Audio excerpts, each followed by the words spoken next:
Chit fund company में ठगी के निवेशक मन रैली निकाल के जयदेपुर और शक्ति विधायक के आवास और कार्यालय ला घेरत हुए सौंपिन है ज्ञापन।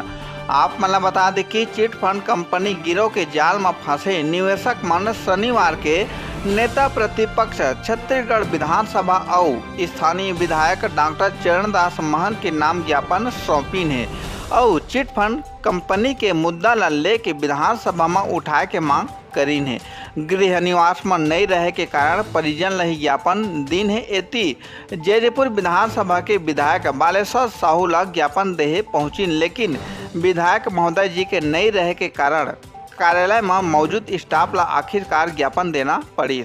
उल्लेखनीय है कि चिट फंड के तमाम कंपनी मन लोगन ला चंद दिन में रकम दोगुना करे के झांसा दे के अपन जाल में फंसइस। फिर सबो कंपनी रफू चक्कर हुई, तब लोगन मन ला ठगी के एहसास हुई। फिलहाल पीड़ित मन के जमा राशि के भुगतान नहीं होही त उग्र आंदोलन के चेतावनी देहे।